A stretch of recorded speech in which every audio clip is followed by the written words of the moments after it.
दोस्तों, आप देख रहे हैं दुनिया की बड़ी खबरें और इस वक्त सबसे बड़ी खबर आ रही है मिडिल ईस्ट से, जहां ईरान इजराइल युद्ध के बीच एक ईरानी वॉरशिप पर हुए रहस्यमय हमले ने पूरी दुनिया को हिला दिया है। रिपोर्ट्स के मुताबिक ईरान की नौसेना का युद्धपोत IRS डेना हिंद महासागर में श्रीलंका के पास अचानक धमाके के बाद डूब गया। शुरुआती जानकारी में बताया गया कि इस जहाज पर करीब 180 नौसैनिक सवार थे, जिनमें से कई की मौत हो गई और कई अभी भी लापता बताए जा रहे हैं। बताया जा रहा है कि यह हमला बेहद खतरनाक तरीके से किया गया।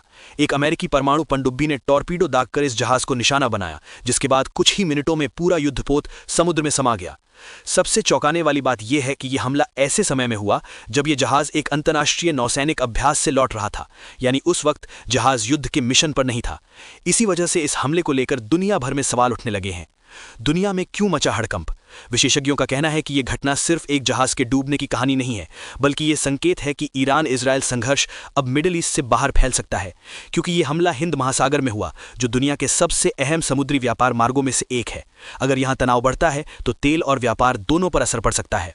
हमले के बाद श्रीलंका की नौसेना ने तुरंत रेस्क्यू ऑपरेशन शुरू किया और कई घायल नौसैनिकों को समुद्र से बाहर निकाला। रिपोर्ट्स के मुताबिक दर्जनों शव भी बरामद किए गए। ईरान का बड़ा आरोप।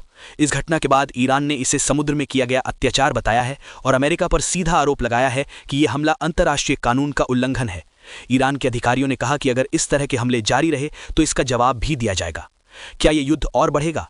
विशेषज्ञ मानते हैं कि यह घटना बेहद खतरनाक संकेत है, क्योंकि दूसरी विश्व युद्ध के बाद बहुत कम बार ऐसा हुआ है जब किसी युद्धपोत को पनडुब्बी से टॉर्पीडो मारकर डुबोया गया हो।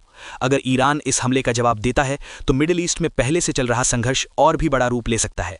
इस पूरे मामले में भारत का नाम भी चर्चा में आया, क्योंकि इसी दौरान एक अन्य ईरानी जहाज को तकनीकी समस्या के कारण भारत के कोची पोर्ट पर शरण दी गई थी। हालांकि भारत ने इसे पूरी तरह मानवीय सहायता बताया है। एक रहस्यमयी समुद्री हमला, डूबा ईरान का युद्धपोत और दुनिया में बढ़ता युद्ध का खतरा। अब सबसे बड़ा सवाल यही है, क्या यह घटना ईरान इजराइल युद्ध को वैश्विक टकराव में बदल देगी? दुनिया की नज़र अब अगले कदम पर टिकी हुई है।